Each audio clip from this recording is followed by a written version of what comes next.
Hey everybody, Jerome Maldonado. Today I want to talk to you guys about stagflation and the recession. So we've talked about this topic in prior weeks, prior months, and I want to give you guys an update on the recession and stagflation and how we're doing economically.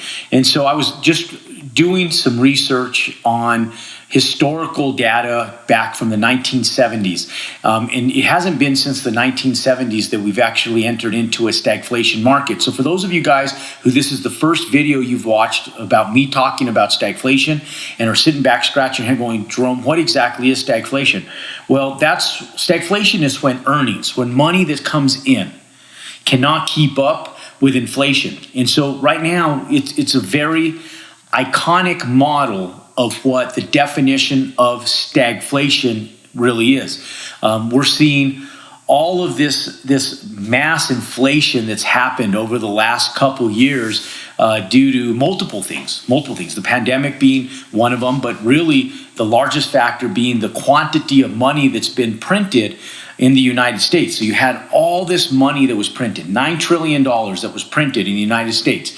And so when that enters the market, it presses inflation immediately because values on everything goes up. There's all this, everybody's wealthy, everybody's rich. You know, all of a sudden, and you guys have probably noticed this, for the first time in history, I've been in business for a long time, since the early 1990s. And even in the early 1990s, there was not, like, you didn't see these 20-year-olds coming out of school making millions of dollars trading Bitcoin or millions of dollars trading NFTs or making millions of dollars on social media as influencers or selling tangible or intangible products online and making millions of dollars. This stuff didn't happen back then.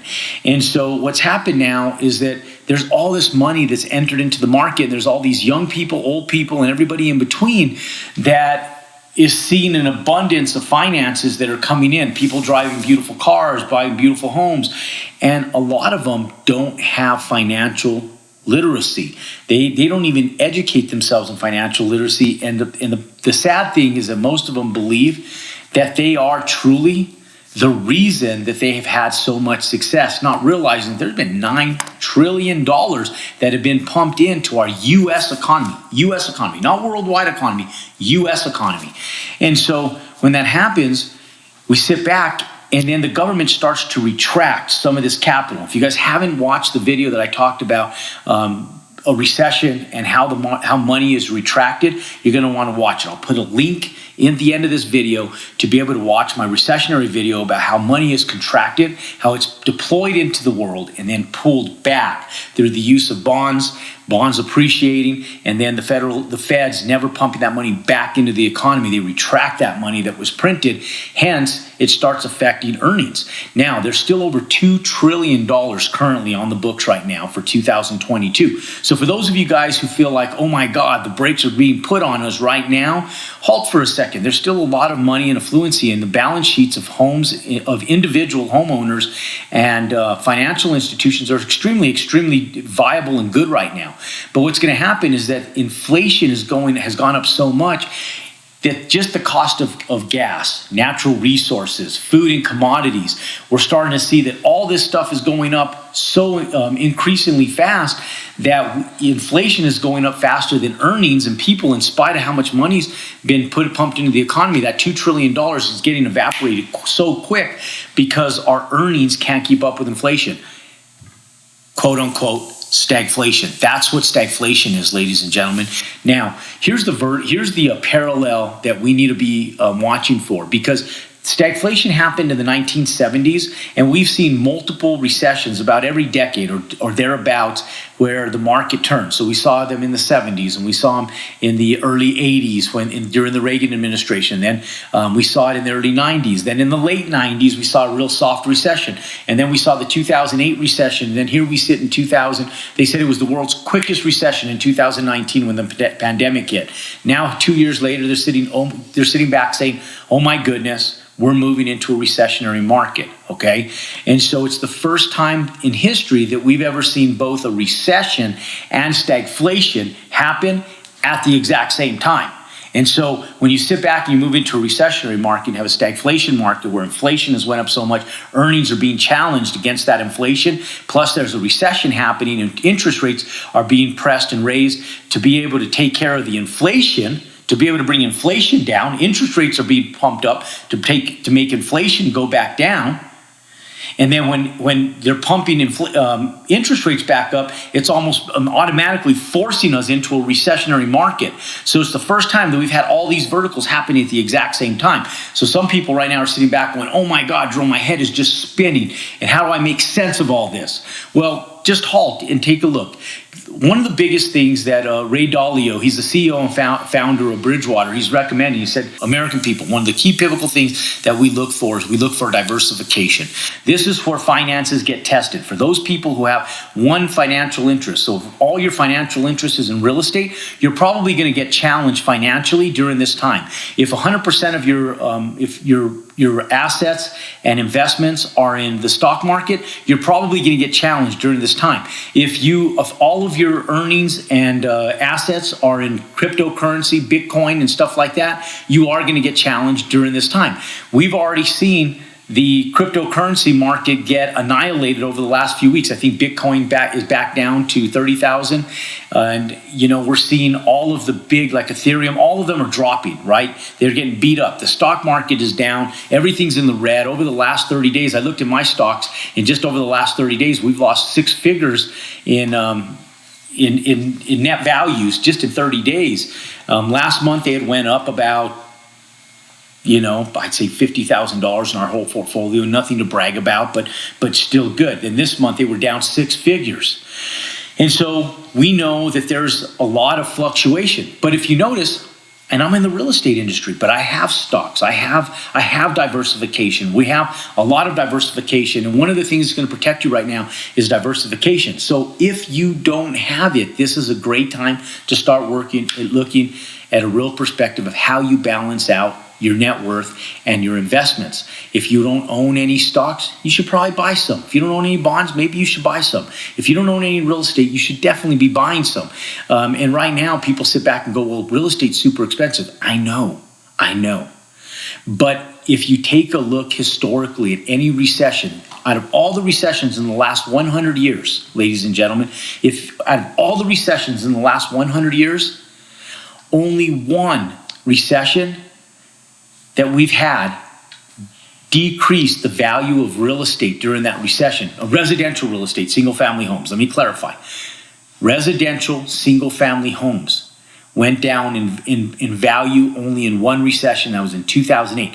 So if you look at single-family residential home values in any other recessionary market throughout history, there's only been the one 2008 financial crisis that dipped the single-family residential home sector during a recession. All other recessions, residential single-family homes did not go down in value.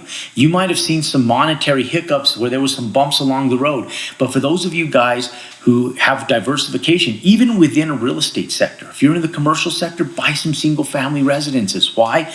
The big companies like Greystone, BlackRock, these guys, they're buying full subdivision.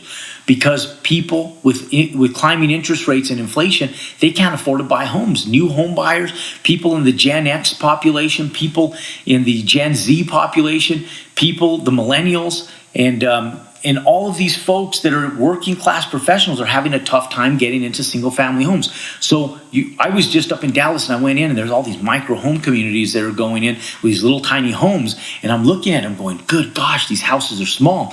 Essentially, they're freestanding little apartment units and subdivisions where people have their own yards, their own little independent home, but it's about the size of an apartment, 1,000, 1,100, 1,200 square feet, really small homes. Some of them are even smaller than that. I bet you some of them were close to like 800 square feet.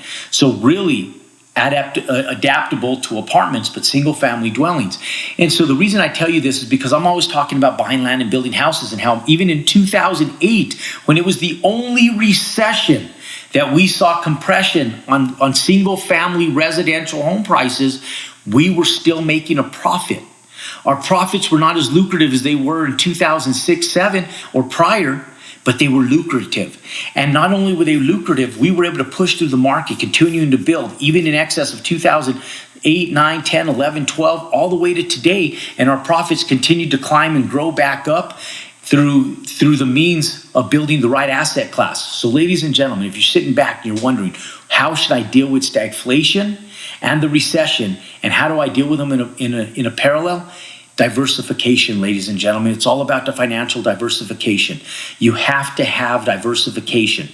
You cannot just be vested in one sector of real estate, one sector of finances. The wealthy and all the wealthy, ladies and gentlemen, have diversification. You look at people like Bill Gates, the founder of Microsoft. Not only does he have equity and ownership of Microsoft, but he also has equity and ownership of other companies and corporations. He's the largest landowner of farmland across America, and I think in the world, but definitely across the United States. And there's diversification.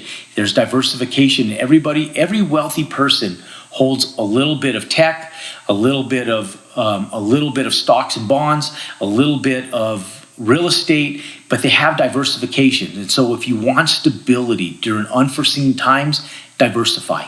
Because when one sector is not doing so well and one's doing kind of mediocre, the other one is doing extremely well. And then when this one dips down, this mediocre one might be doing well, and this one that was doing extremely well might now be mediocre. And so, ladies and gentlemen, diversification is key. It was taught to me by a mentor of mine years ago in direct sales and network marketing. He said, Jerome, if you have 10 incredible sales reps and you just focus on 10 people, you're going to have times where 3 of them are having exceptional months, and 5 of them are having really just average months, and then 2 of them are having horrible months. And then the next month, these 2 that were having horrible months are having mediocre months, 2 that are having mediocre months having horrible months, and then these ones that are having great months are now having great months, and the ones that had great months are now having mediocre months. But through the means of diversification, you have stability. The means of diversification, you have stability. So ladies and gentlemen, the whole point of everything today is really about stagflation, recession. How do you deal with it, and how do you get through it? Diversification, ladies and gentlemen. The single family home market is going to be okay. We're going to continue to see growth. We're going to continue to see inflation in smaller quantities. But invest right, don't panic, and have diversification, and you'll continue moving through these unforeseen times. I'm excited to share them with you. I'm excited to go through them with you. I believe that there is so much opportunity on the horizon, because like I've always said, in unforeseen times, when there's times of financial distress, there's opportunity. Keep following our content. Pound and subscribe to our YouTube channel. Pound that like button for more videos just like this. And if you haven't already seen our prior videos on stagflation and the recession of 2022, where our predictions are and where we're moving towards, I'm going to put the links to those videos up above or down below. But click and watch, and I'll see you on the other side.